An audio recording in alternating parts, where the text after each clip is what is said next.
వ్యతిరేకత ఉన్నమాట నిజమే, కానీ ఆయనకి డైరెక్ట్గా ఎదురు తిరిగి నాకు సపోర్ట్ చేస్తారా లేదా అన్నది అనుమానమే. ఎమ్మెల్యేలలో నాకున్న కన్ఫర్మ్డ్ సపోర్ట్ కొద్దిమంది మాత్రమే. కానీ గంటకి పెరిగిపోతున్నారన్న వార్తల్ని, మీ పేపర్ని, టీవీని ఉపయోగించి నాకు పబ్లిసిటీ ఇప్పించండి. ఓకే. ఈ విషయంలో మీరు నాకు సపోర్ట్ చేస్తే మీకు డబ్బు రూపంలోనే కాకుండా అనేక విధాలుగా మీరు ఊహించలేనంత ఇస్తాను.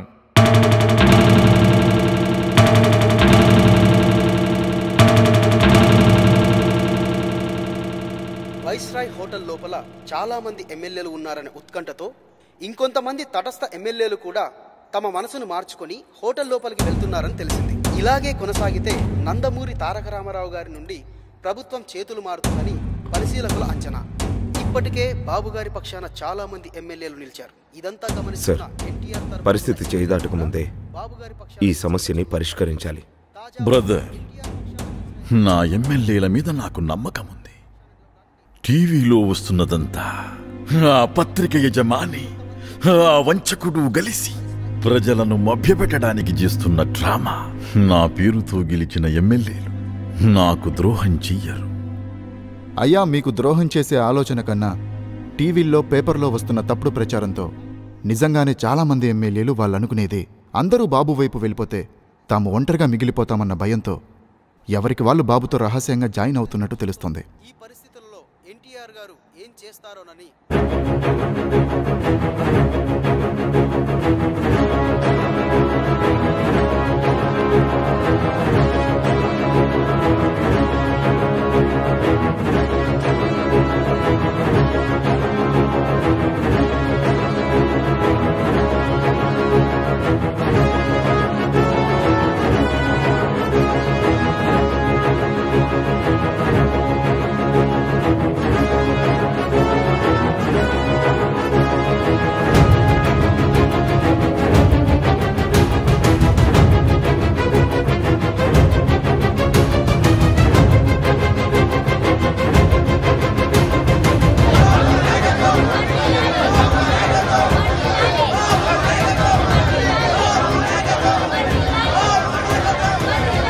మెజారిటీ ఎమ్మెల్యేల సపోర్ట్ తనకే ఉందని ప్రూవ్ చేసుకుంటానని గవర్నర్ గారికి డిమాండ్ చేసినాడంట.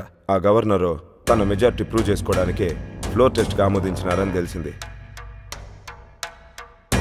ఈలోగా ఎవరి మాటలిని ఎప్పుడు మనసు మార్చుకుంటారనే భయంతో ఫ్లోర్ టెస్ట్ అయ్యేంత వరకు ఎవరిని కలవకుండా చేసేందుకు మొత్తం ఎమ్మెల్యేలందరినీ వైస్రాయ్ హోటల్లో గొర్రెల మందలాగా కట్టిపడేశాడయ్యా.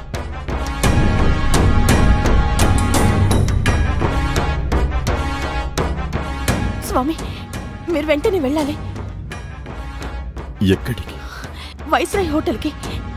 వాళ్ళందరికీ విషయం చెప్పి వాళ్ళని మీరే బయటికి తీసుకురాగలరు. లక్ష్మి, వాళ్ళంతా నేను ఎంపిక చేసిన వాళ్ళు. వారు నా పేరు చెప్పుకునే గెలిచిన ఎమ్మెల్యేలు. ఇప్పుడు నాతో నీ ఉండమని బిచ్చమెత్తుకోమంటావా? స్వామి, వాళ్ళు తెలియక చేస్తున్నారో భయపడి చేస్తున్నారో అపార్థం చేసుకుంటున్నారో మీకెలా తెలుసు? వాళ్ళు మీ ఎమ్మెల్యేలు కనుక మీరు మాత్రమే వాళ్ళకి విషయం వివరించగలరు. వదిన గారు చెప్పింది నిజమే అన్నగారు. మీరొక్కరే చేయగలరు. అయితే సరే. స్వామి, వద్దు స్వామి. నా మూలానే ఈ గొడవంతా జరిగిందని వాళ్ళు అంటున్నప్పుడు అక్కడికి కూడా నేనొస్తే మంచిది కాదండి. లక్ష్మి, నా జీవితం తెరిచిన పుస్తకం. నా గురించి గాని, నేను నమ్మిన దాని గురించి గాని ఏ విషయం దాచినా నన్ను నేను దాచుకున్నట్లే. తుచ్చమైన పదవి కోసం ప్రజల నుండి ఈ నిజాన్ని దాస్తే ఇక వాడికి నాకున్న తేడా ఏమిటి? ఇంకేం చెప్పకు, నాతో రా.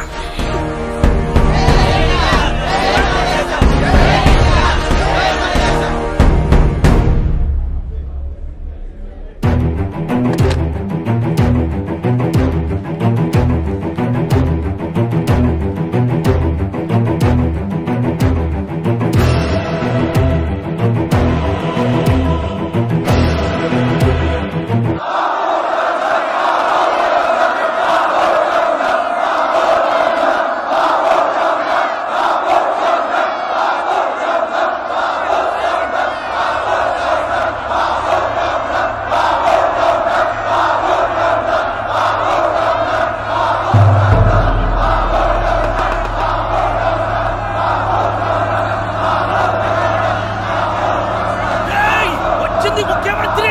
గేట్లు తీయండి రా. ఇది ప్రైవేట్ ప్లేస్, బయట లోపలికి రావద్దని ఆర్డర్. మీరందరూ నా తమ్ముళ్ళు. నేనెంతో ప్రేమతో మిమ్మల్ని ఎంపిక చేసి ఎన్నికల్లో నిలబెట్టి గెలిపించిన వాడిని. వాడి మాయ మాటలు నమ్మవద్దు. భయపడవలసిన అవసరమే లేదు. ధైర్యంగా రండి, మీ అందరికీ వివరంగా చెప్తా.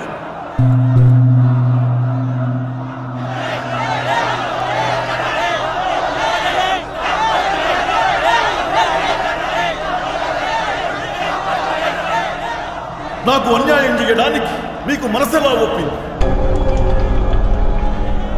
నా పిల్లలయ్యుండి నా చేతిలో విరిగి నేనిచ్చిన బ్రతుకులు బ్రతుకుతూ ఇప్పుడు ఆ మోసగాడితో చేతులు కలుపుతారా?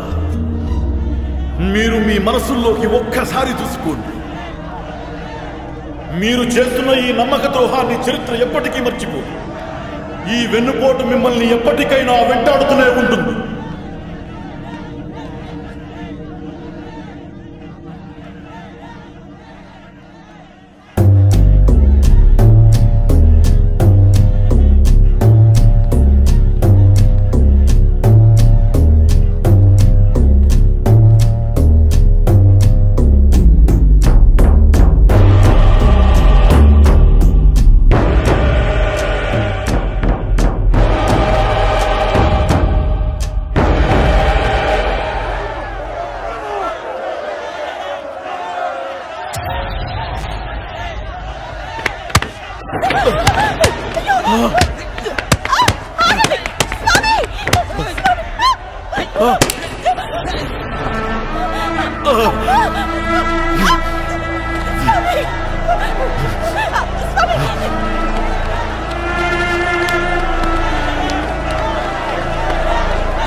చంపేశా, నన్ను చంపేశా, బ్రతికుండగానే చంపేశా. కొడుకులయ్యుండి, కూతుళ్ళయ్యుండి, అల్లుళ్ళయ్యుండి, నేను గెలిపించిన ఎమ్మెల్యేలయ్యుండి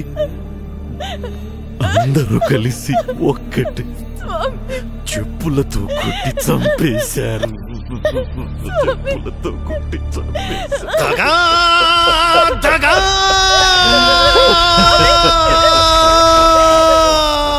మోసం నమ్మించి నమ్మించి వెన్నుపోటు పొడిచారు. వంచించి వంచించి వెన్నుపోటు పొడిచారు. కుట్ర కుట్ర కుట్ర.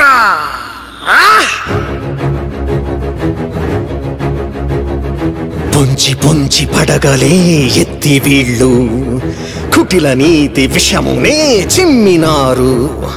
దొంగ ప్రేమ నటనలే చూపి వీళ్ళు కలియుగాన శకునులై చేరినారు.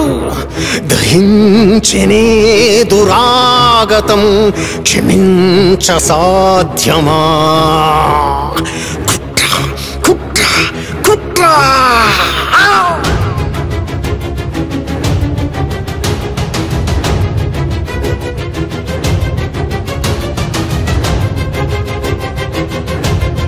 అయిన వాళ్ళు అక్కర తీరి వదిలివేసినారు. అసలు రంగు బయట పెట్టి కాటు వేసినారు. ఒంటరినే చేసి గుంపు దాడి చేసి సొంత గూటి నుంచి కూడా వెలివేసినారు. కుట్ర కుట్ర కుట్ర.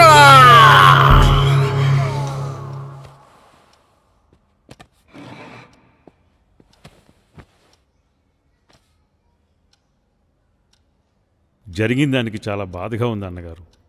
నాకు బాబు ఎంత తెలిసినా ఇంతటి వెన్నుపోటు పొడుస్తాడని నేను ఊహించలేదు. ఇప్పటికైనా మించిపోయింది లేదు. వాళ్ళు మళ్ళీ మీ కాళ్ళ దగ్గరికి రావాలంటే ఓ పని చేయొచ్చు. ఏం చేయాలి? ప్రభుత్వాన్ని రద్దు చేయటమే. రద్దు చేస్తే అందరి సభ్యత్వాలు పోయి మళ్ళీ ఎలక్షన్స్ వస్తాయి. ఎలాగూ మీ బలం ప్రజలే కాబట్టి మళ్ళీ మిమ్మల్నే ముఖ్యమంత్రిగా ఎన్నుకుంటారు. ఇదే వాళ్లకు సరైన పాఠం. మీరు లిఖితంగా ఇస్తే నేను ఢిల్లీ వెళ్ళి ప్రైమ్ మినిస్టర్ గారిని కలిసి గవర్నర్కి సిఫార్సు చేయిస్తాను.